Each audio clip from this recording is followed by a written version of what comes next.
FAI patrocina este programa.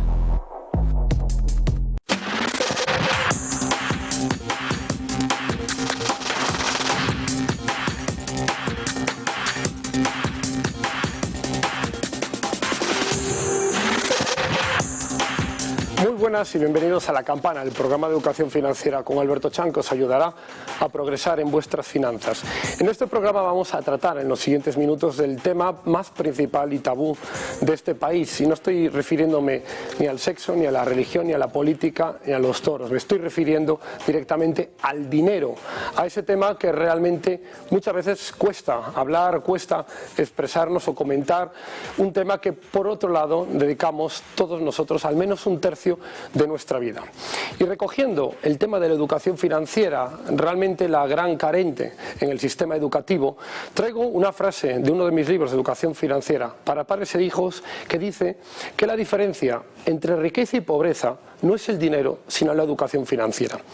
Con esto vengo a decir que realmente a la larga, a lo largo de muchos años de nuestra vida, el hecho de que podamos tener o no problemas con el dinero va a radicar fundamentalmente en cómo sepamos manejarlo. Al fin y al cabo, nuestra mente es la mayor generadora de riqueza que existe y esto debemos de tenerlo en cuenta. Todos nosotros tenemos esta gran herramienta, una mente que el hecho de saber nutrirla con educación financiera nos puede permitir abrir la capacidad para generar dinero o al menos no tener problemas económicos. Decía Napoleón Hill en su libro Piense y hágase rico que se sacó más dinero de la mente humana que realmente del oro de la tierra misma. Y no puedo estar más de acuerdo con él porque realmente si sabemos educación financiera vamos a poder potenciar enormemente nuestro progreso financiero. Pero para ello, hablando de mente, vamos a hablar de qué tipo de mente tenemos. Y aquí sí que entramos ya en una parte de cultura, de lo que hemos vivido desde nuestra infancia, lo que hemos vivido con nuestros familiares, amigos, en el crecimiento de qué tipo de mente respecto al dinero tenemos. ¿Tenemos una mente orientada a la pobreza o tenemos una mente orientada a la riqueza? Esto muchas veces puede parecer raro, pero de forma innata tenemos unos prejuicios o una forma de ver el dinero natural que consideramos que es la correcta, pero muchas veces podemos estar encaminados en el camino incorrecto. ¿Cómo ve el tema ahorro, ingreso y gasto una mente orientada a la pobreza? Es decir, una mente que puede tener a la larga problemas económicos. Para ese tipo de personas, una vez que entra el ingreso, lo primero que piensa la mente es en qué lo gasto. Ingreso, luego posteriormente gasto, gastos fijos obviamente, y luego gastos voluntarios, superfluos, y si queda algo al final de mes, eso será lo que denominamos ahorro. ¿Cuál es el problema de esta forma de pensar? El problema es que habrá meses que no haya ahorro. ¿Por qué? Porque nos hemos excedido en gasto. De esta manera es muy difícil tener un ahorro constante, un ahorro disciplinado mes tras mes, cuando lo primero que hacemos a la hora de ingresar es pensar primero en gastar y no en ahorrar. Por otro lado tenemos la mente de la riqueza. La mentalidad de riqueza nos dice que el gasto que podemos cometer cada mes tiene una finalidad y es el resultante del ingreso menos realmente el ahorro. Es decir, una vez que entre el dinero en nuestra cuenta, ya sea por salario, por un negocio, por cualquier otro medio, lo primero que debemos de hacer es destinar un porcentaje de eso al ahorro, de forma obligatoria, de tal manera que el resto va a ser el gasto que podamos permitirnos tener ese mes. Con esto estamos consiguiendo dos cosas. Primero, tener en cuenta que siempre, todos los meses, vamos a tener ahorro, frente a la manera de pensar de una mentalidad de pobreza, donde el ahorro puede ser que algunas veces lo tengamos o otras veces no. Pero la mentalidad de riqueza, siempre digo, prioriza el ahorro sobre el gasto.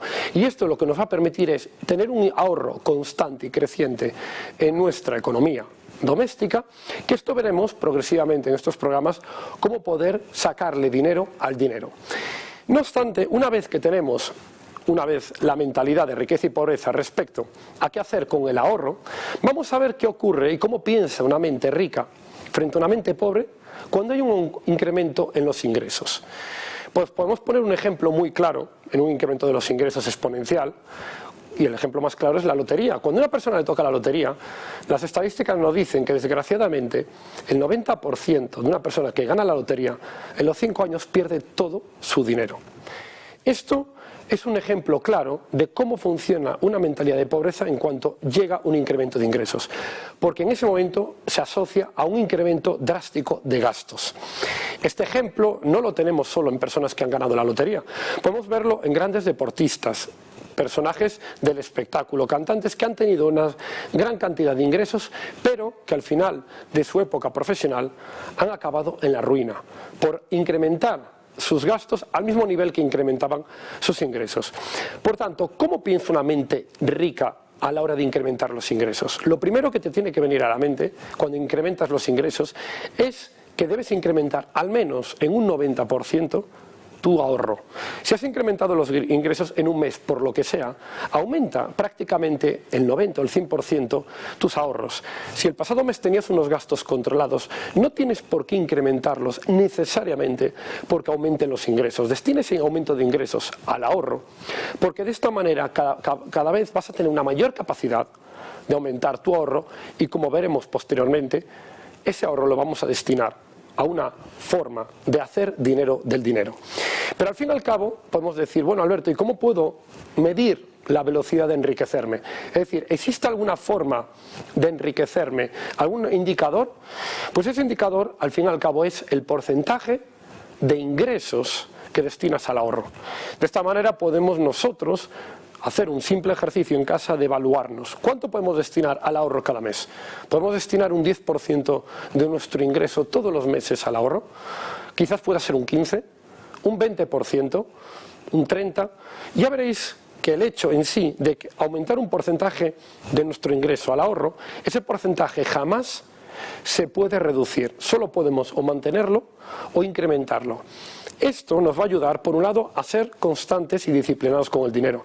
Pero por otro lado, cuando usemos ese ahorro para hacer dinero, ya veréis cómo ese dinero, al final, supondrá un flujo de dinero en nuestros ingresos y cada vez vamos a poder ir incrementando mayor porcentaje de nuestros ingresos al ahorro, hasta tal punto que podamos llegar a destinar hasta el 80 o más % de nuestro ingreso al ahorro. Y esto se consigue realmente cuando partimos primero de una mentalidad de riqueza donde la prioridad en el ingreso es destinarlo al ahorro y no al gasto. En este segundo bloque que vamos a ver ahora posteriormente a la publicidad, vamos a hablar ahora de cómo usar ese ahorro para generar dinero con ello. Y también nos acompañará uno de los economistas más prestigiosos del panorama nacional, Daniel Lacalle, en donde hablaremos con él de la situación de los autónomos de este país. Hasta ahora. Elimina el ruido de las demás redes sociales y céntrate en tu trading. Bullfy es la primera red social y de noticias exclusivamente de trading para que el mundo de las inversiones y la tecnología te hagan la vida más fácil.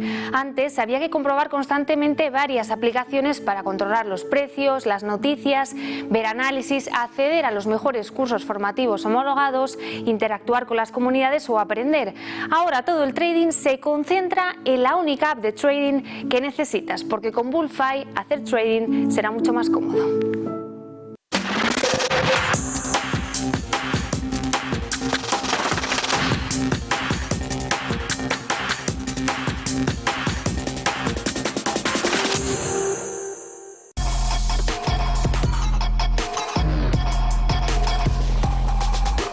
Bullfy patrocina este programa. Bueno, ya estamos de vuelta en este segundo bloque de La Campana. En este primer bloque habíamos hablado sobre el ahorro y la inversión, de cómo generar esa capacidad de ahorro. Al fin y al cabo, el ahorro no es más que el hábito de acumular parte del dinero que llega a nuestras manos. Pero ahora vamos a un bloque, si cabe, más importante todavía que el anterior. Por un lado tenemos el ahorro, esa capacidad de acumular dinero que pasa por nuestras manos. Pero no es suficiente, es decir, ¿es necesario acumular ahorro? Sí, pero ¿es suficiente para poder enriquecernos o progresar financieramente en nuestras vidas? No. De hecho, hay una cosa que nunca nos han comentado en las escuelas y es el efecto inflación.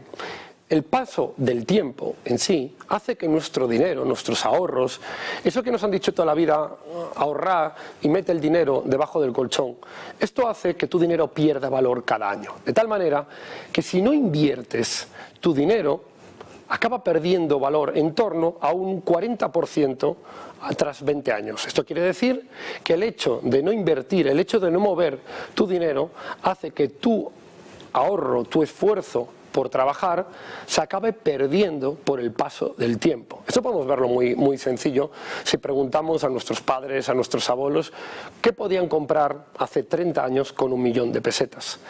Y vemos ahora que prácticamente hace 30, 40 años con 1 millón de pesetas uno se podía comprar un piso. ¿Qué podemos hacer ahora prácticamente al cambio con 1 millón de pesetas, con 6.000 euros? Pues prácticamente pagar los gastos de notaría a la entrada de una vivienda y nada más. ¿Eso qué quiere decir? Quiere decir que la capacidad de ingresar dinero por nuestra parte obviamente tiene que cada vez ser mayor.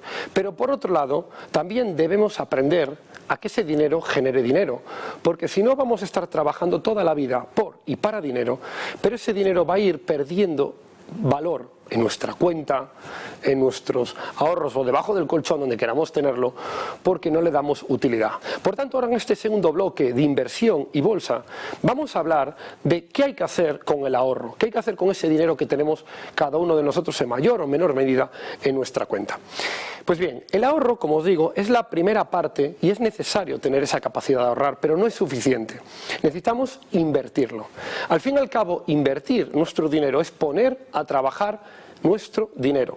Cuando ponemos a trabajar nuestro dinero, menos vamos a trabajar nosotros. Por eso cuando le preguntes a una persona en qué inviertes y te dice yo no invierto, tienes que darte cuenta que esa persona va a necesitar trabajar toda su vida por y para dinero, porque en cuanto deja de trabajar, deja de ingresar. Si ahora cambiamos nuestra forma de pensar y entendemos que el hecho de invertir, más que asumir riesgos, es reducir los riesgos que conlleva no invertir, vamos a tener en cuenta que una persona que va invirtiendo, veremos ahora cómo, cada vez que deja de trabajar, su dinero sigue generando dinero las 24 horas del día.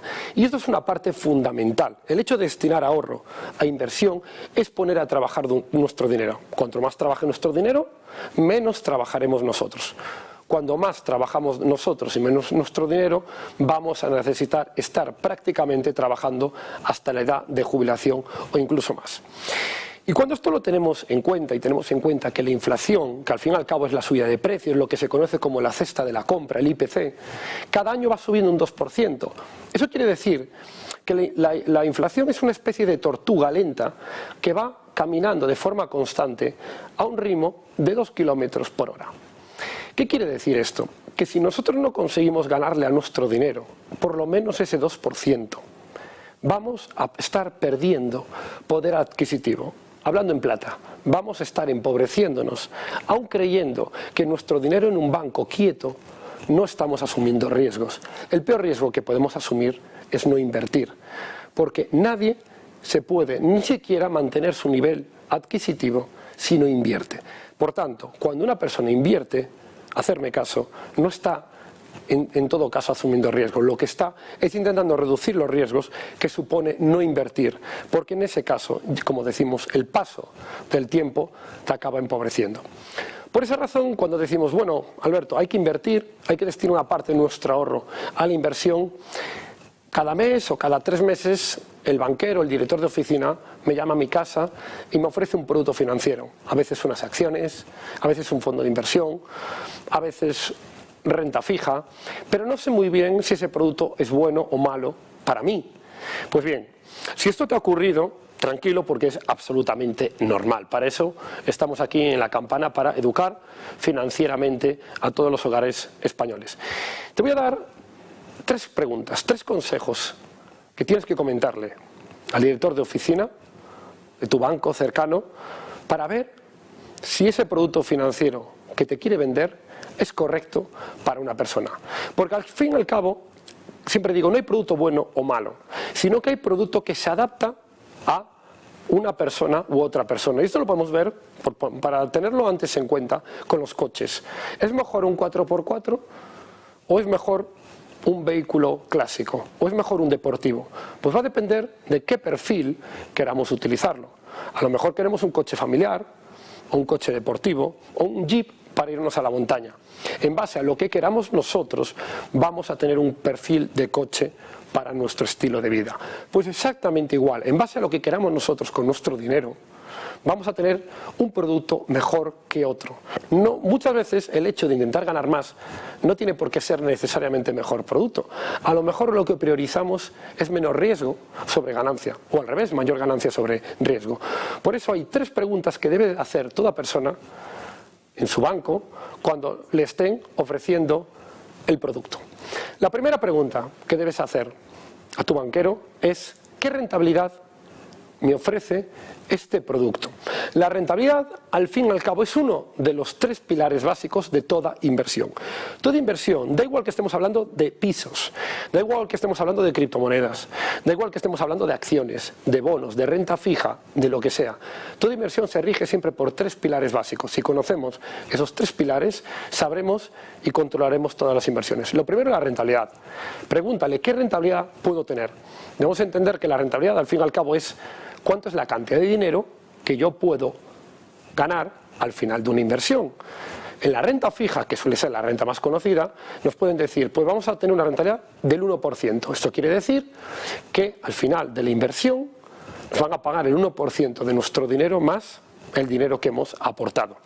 Sin embargo, hay otro tipo de rentabilidad, como es la renta variable, ¿verdad? Las acciones, por ejemplo, en bolsa, donde previamente no sabemos o no conocemos cuánto vamos a ganar.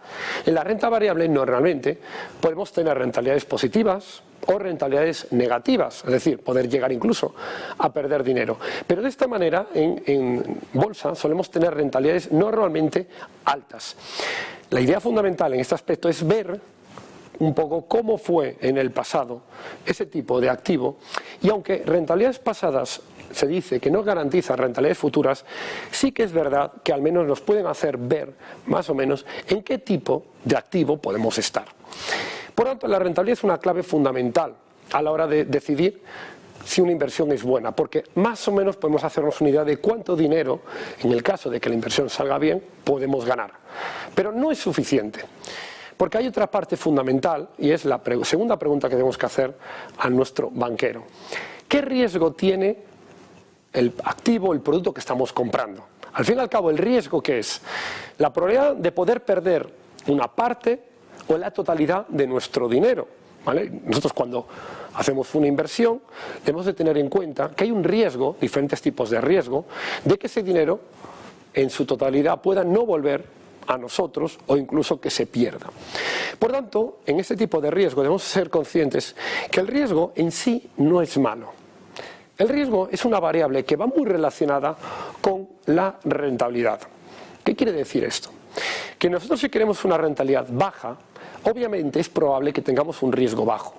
Pero si queremos una rentabilidad alta, nuestro riesgo va a ser relativamente alto. Y la idea fundamental es que entendamos que hay una relación directa de a mayor rentabilidad, mayor riesgo. Ahora bien, la idea en todo este tipo de inversiones es que entendamos que hay inversiones donde el hecho de incrementar la rentabilidad de una rentabilidad pequeña, de un 1 o 2%, una rentabilidad media de un 5 o 7%, muchas veces no tiene por qué incrementarse tanto el riesgo. Y eso, ahí es donde ese binomio entre rentabilidad y riesgo es ideal. Y como os digo, no hay riesgos buenos o malos, hay perfiles de personas que se encajan en uno u otro. Hay personas que duermen tranquilas asumiendo un riesgo bajo para su dinero y tienen un perfil más conservador. Y otras personas que prefieren asumir un riesgo más alto a cambio de tener o poder conseguir al año mayor rentabilidad para su dinero. Volvemos aquí al ejemplo de los coches. No hay coches buenos o malos, hay perfiles de conductores y tipos de coches. Por tanto, una vez que tenemos en cuenta eso, entender que el riesgo siempre lo tiene todo producto. Esto es algo que quiero hacer mención aquí en la campana. No existe producto financiero sin riesgo. Cuando os digan que este producto financiero no tiene riesgo, os está mintiendo. Todo producto financiero tiene riesgo. Puede ser un riesgo muy bajo o puede ser un riesgo medio. Pero todo producto financiero tiene riesgo porque el hecho en sí de que hagamos una inversión implica que estamos cediendo nuestro dinero a comprar una parte de un negocio, a invertir en un activo o simplemente dejarlo en un banco. Pero nadie nos garantiza que ese banco pueda no quebrar mañana. Por tanto, entender siempre que siempre va a haber riesgo y a partir de ahí elijamos qué riesgo nos interesa. Pero ahora vamos al tercer bloque más importante de todos. Hemos visto ahora rentabilidad y riesgo y parece ya que con esto podemos decidir si una inversión es buena para nosotros. Pero ahora llega aquí una de las más importantes variables que tiene toda inversión, la liquidez. La liquidez, que suena un poco a agua, ¿verdad?, es una de las variables más importantes y por no decir la más importante de todas. Hablando en plata y para que todo el mundo nos entienda en sus casas, la liquidez es la facilidad para convertir un activo en dinero. Es decir, si yo tengo un documento, un papel que me certifica que soy dueño de 100 acciones de una empresa, yo qué velocidad o facilidad tengo para vender este papel y convertir esas acciones en dinero. Imaginemos que tengo unas acciones por un valor, un paquete de acciones por un valor de 20.000 euros. Y me levanto una mañana y quiero venderlas, ¿vale? Es probable que esas acciones me lleve en un ordenador, dar una orden de venta y en 5 minutos tener esos 20.000 euros que valen las acciones y 20.000 euros en mi cuenta. El hecho de esa facilidad y rapidez de convertir ese dinero en acciones se conoce como alta liquidez. Pero vamos a poner otro ejemplo cercano donde tenemos poca liquidez. Imaginemos un piso. Tenemos un piso en nuestra propiedad, nos levantamos una mañana, a las 9 de la mañana y a las 9:05 queremos vender el piso. ¿Creéis que es tan fácil y rápido vender un piso? Las acciones es simplemente dar una orden en nuestro ordenador y al minuto tenemos nuestro dinero en la cuenta. ¿Qué ocurre con un piso? Es probable que primero tenemos que llamar a una inmobiliaria, buscar un comprador, poner anuncios en caso de que haya un comprador, buscar una notaría, etcétera, etcétera. Es decir, temas burocráticos, y esto ya vemos que se puede demorar semanas, meses e incluso años. Por tanto, ya vemos aquí que algunos activos, como puede ser la propiedad inmobiliaria o acciones u otros fondos, no todos tienen la misma velocidad para, si nosotros necesitamos el dinero, poder venderlo y recuperarlo. Por tanto, y aquí es muy importante esto, la liquidez es una de las variables más importantes de todos. Y ahora le tenemos que decir, Alberto, ¿y qué liquidez es la ideal? Volvemos a lo de siempre. ¿Cuál es la capacidad o necesidad que tienes de tu dinero? Si vas a invertir una cantidad de tu dinero en una inversión, ¿vas a necesitar ese dinero este año? O a lo mejor no lo necesitas en 5 años. Porque ahí va a depender en gran parte de tu decisión si esa inversión es buena. Puede ser que una inversión sea buena por rentabilidad y te dé una rentabilidad media y te guste esa rentabilidad. Y puede ser que igual esa inversión con una rentabilidad media tenga un riesgo relativamente bajo que también te interesa, porque es un banco solvente y a lo mejor te interesa invertir ahí. Pero puede ser que a lo mejor te digan que si inviertes en esa inversión no puedas retirar ese dinero durante 3 años y a lo mejor tú necesitas el dinero al final de este año. Por esa variable, la liquidez, igual esa inversión no es ideal para ti. Por eso tengamos muy en cuenta esto. Este tema, la liquidez, fijaros bien que fue uno de los temas clave a la hora de uno de los mayores problemas que tuvimos en España hace unos años. El famoso caso de las preferentes, las mal llamadas preferentes, porque al fin y al cabo son acciones preferentes. Una acción preferente, al fin y al cabo, es una deuda perpetua que no se llamó acción preferente, porque estoy seguro de que si llamáramos acción preferente a ese producto, mucha gente al llamarlo acción, que es como es ese producto, ya lo asocia a riesgo. Muchos bancos llamaron preferentes a un producto que no es que tuviera riesgo en sí, o rentabilidad mala. Lo que no tenía era liquidez. Es decir, este producto, que es un producto más, no tenía liquidez. Es decir, aquella persona que compraba una preferente estaba comprando una deuda perpetua, lo cual quería decir que nunca iba a poder recuperar su dinero vía liquidez. Es decir, no iba a poder vender ese producto que estaba comprando. Este producto normalmente suele ser más habitual en un tema de empresas y no suele ser un producto habitual a la hora de comprarlo pues para economías domésticas. Por tanto, imaginemos que se hubiera aplicado educación financiera en este país y que todo el mundo conociera que las preferentes no tenían liquidez. ¿Creéis que el 90% de las personas que habían comprado una preferente lo hubieran hecho? Yo considero que no. Considero que mucha gente que compró esas preferentes lógicamente no conocía absolutamente nada de lo que estaba comprando y menos desconocían que ese producto no tenía liquidez. Si hubieran conocido que ese producto no tenía liquidez, estoy seguro que no lo hubieran comprado. Por tanto, tengamos en cuenta siempre la rentabilidad el riesgo y la liquidez a la hora de tener cualquier inversión. Y una vez que finalicemos ahora este bloque, vamos a pasar a otro de los bloques más importantes que tenemos en este país, como es el bloque del emprendimiento. Vamos a hablar hoy de la situación de los autónomos y empresarios de este país. Y hoy nos acompaña uno de los economistas más prestigiosos a nivel nacional e internacional y un gran amigo mío, Daniel Lacalle, que hoy está con nosotros en La Campana.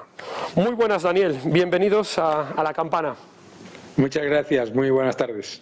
Bueno, un placer para mí, Daniel, tenerte aquí en La Campana y hoy hablando sobre la educación financiera, inversión, bolsa, y en ese tercer bloque que acompañamos haciendo un poquito un resumen de cómo está la situación de los emprendedores autónomos en España. Desde tu punto de vista a nivel economista, ¿cómo ves la situación de los autónomos actualmente en España a raíz de la crisis financiera en la que estamos?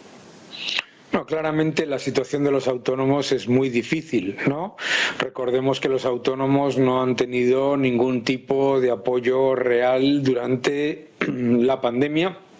Y además se enfrentan a subidas muy importantes de las cuotas en un entorno en el que la situación general del negocio es muy difícil.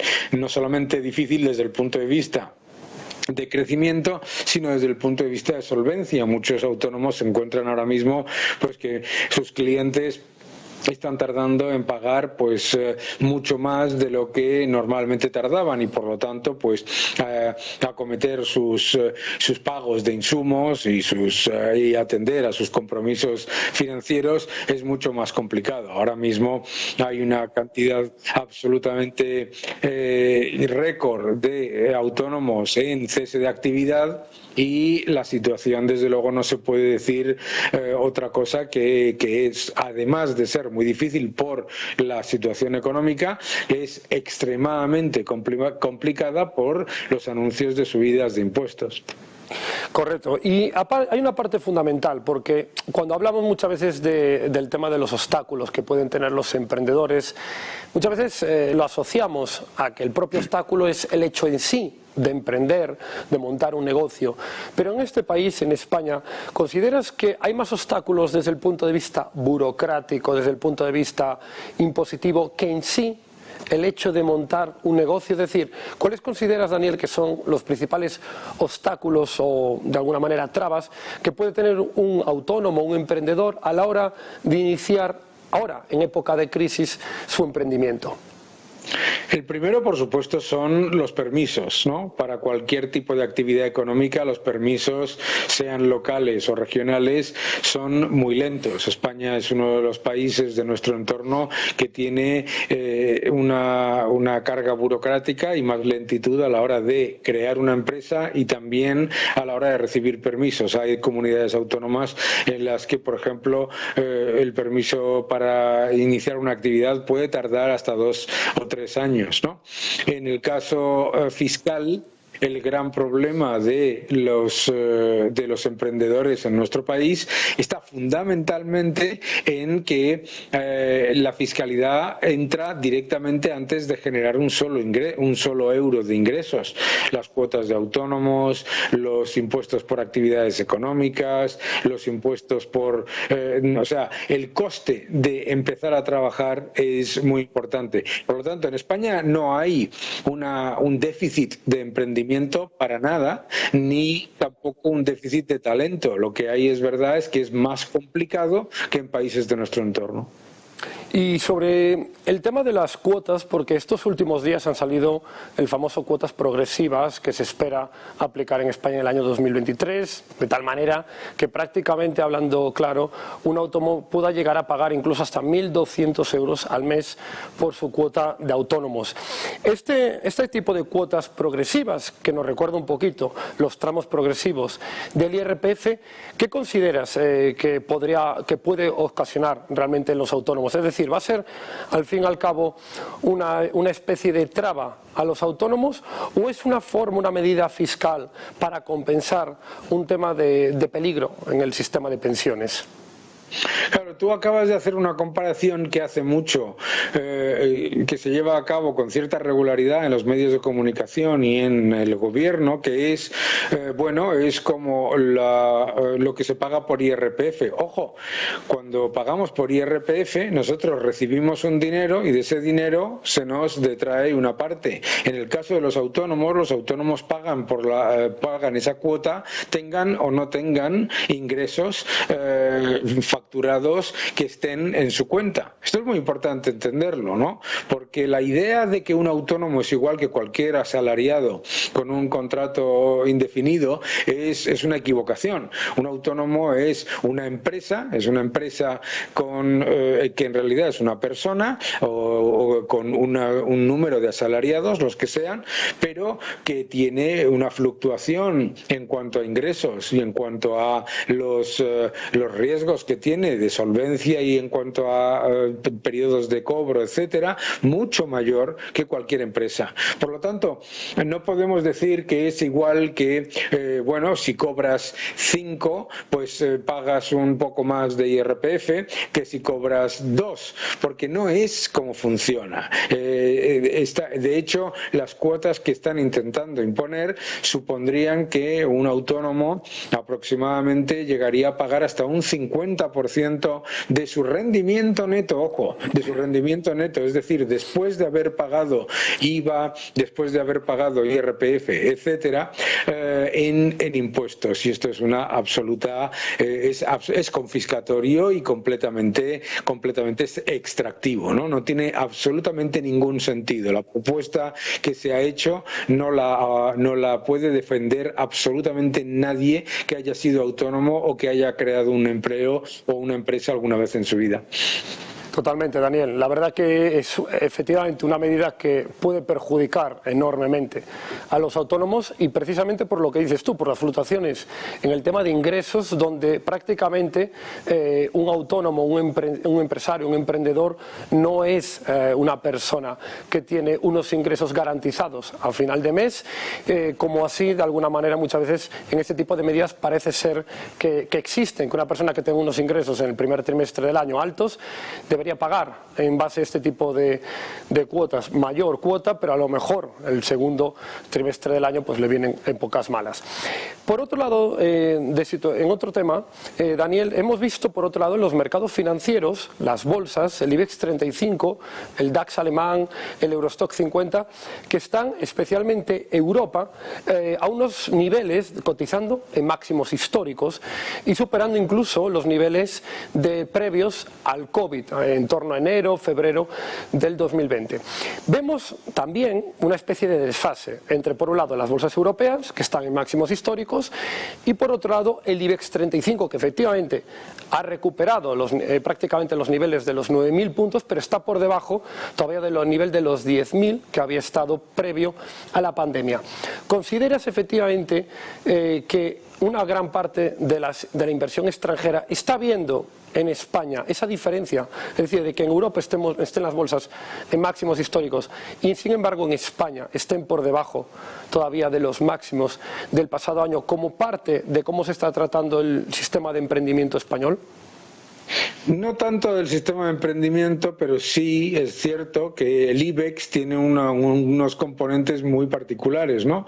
El IBEX tiene dos empresas, un banco y una empresa de telecomunicaciones que pesan muchísimo dentro del IBEX y luego tiene una composición que son fundamentalmente bancos y conglomerados industriales, ¿verdad?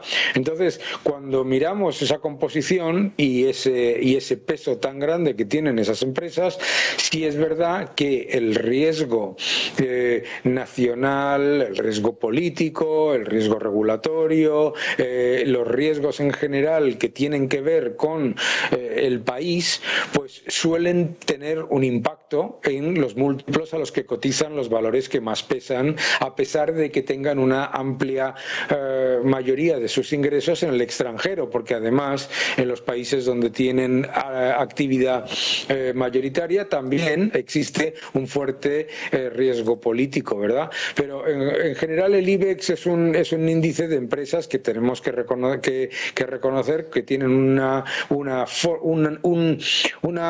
fundamentales diferentes a, por ejemplo, un DAX, ¿no? El índice alemán. Pero es cierto que en general, cuando se buscan oportunidades de inversión a nivel internacional en todo el mundo, pues la posición neta inversora en Europa, que ahora mismo se está recomendando por parte de muchos bancos de inversión, pues está más bien centrada en Alemania, incluso en Italia, con el impulso que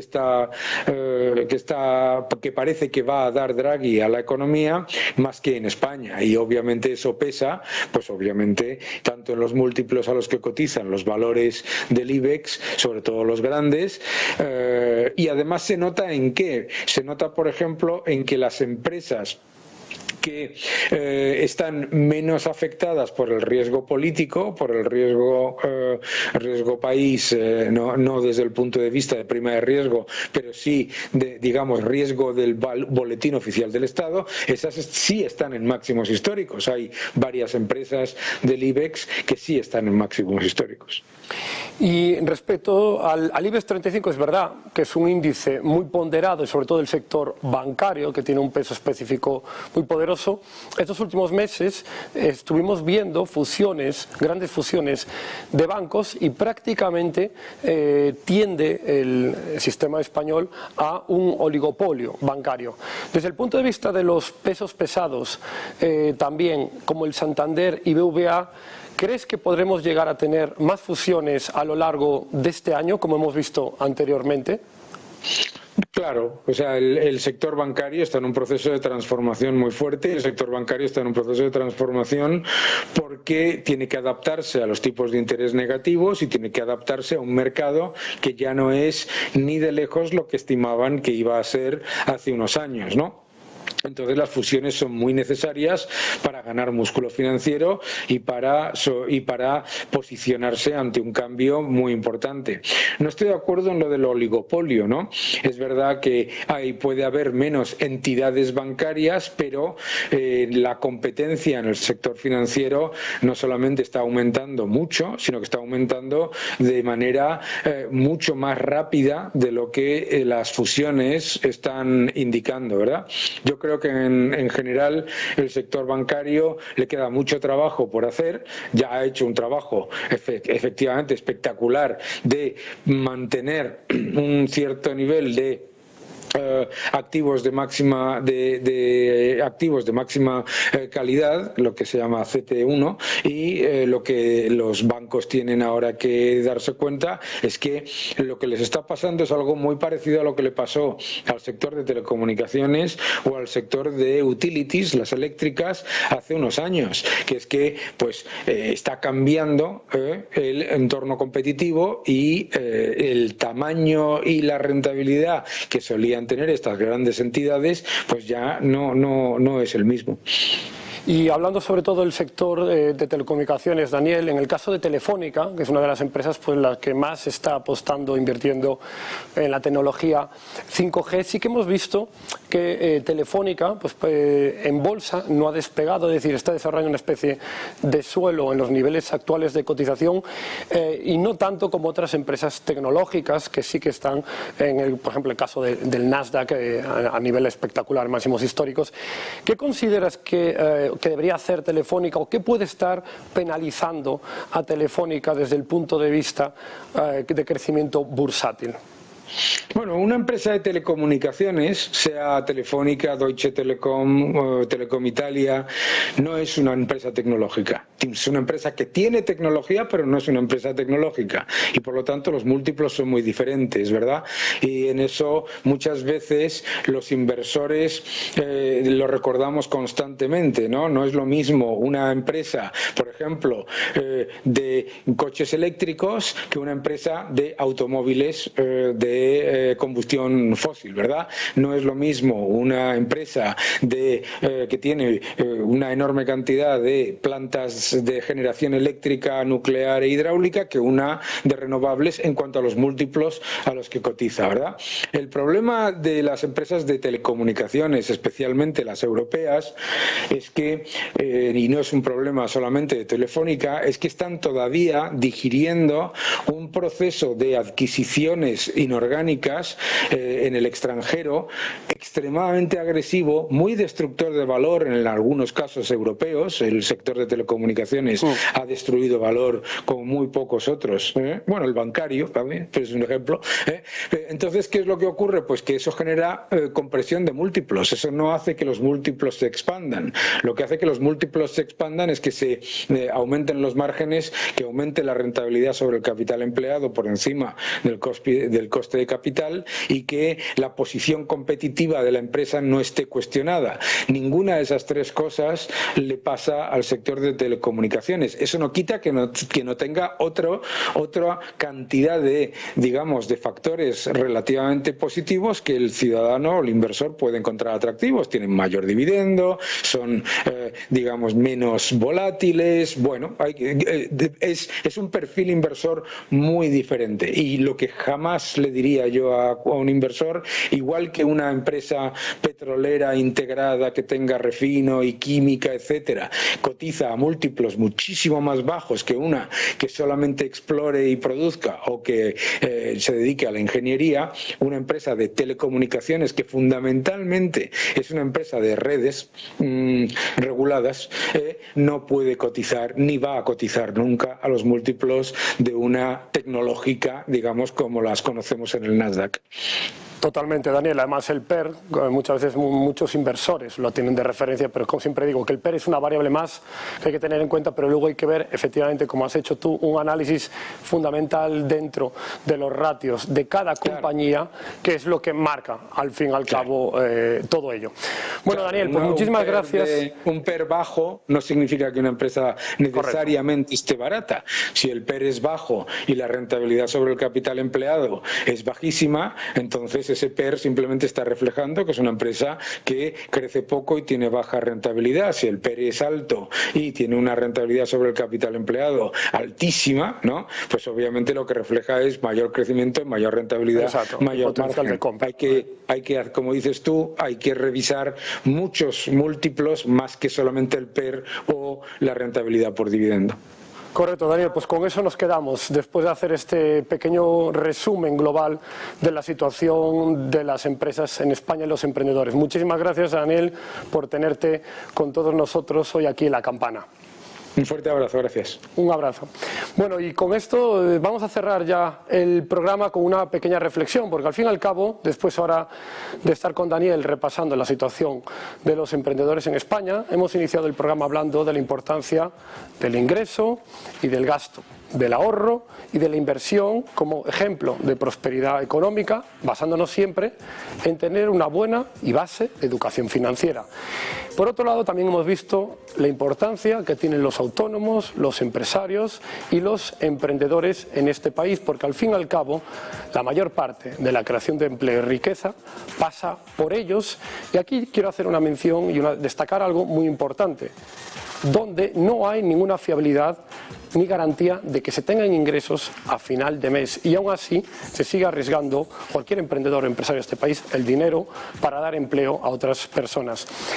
Y precisamente por esto hay que tener en cuenta que, como venimos hablando, realmente las grandes trabas que nos encontramos los empresarios, los emprendedores y los autónomos de este país no son en sí la dificultad propiamente de crear un modelo de negocio, sino las tramas burocráticas, exceso de impuestos, incremento de tasas, incremento de cuotas de autónomos que se suelen poner ciertas personas a este grupo de empresarios y emprendedores de este país, casualmente aquellas personas que jamás han emprendido. Casualmente aquellas personas que tienen garantizado a final de mes unos ingresos, y casualmente aquellas personas que incluso hasta finalizando su puesto de trabajo por calentar sillones en ciertas instituciones, tienen pagas vitalicias. Por eso desde aquí, desde La Campana, y un servidor, Alberto Chang, está siempre y estará a favor de los autónomos, empresarios y emprendedores de este país, que cada día os levantáis para sacar adelante vuestros negocios en base siempre al ingenio y al talento. Así que nada, muchísimas gracias por vuestra asistencia al programa y hasta la próxima.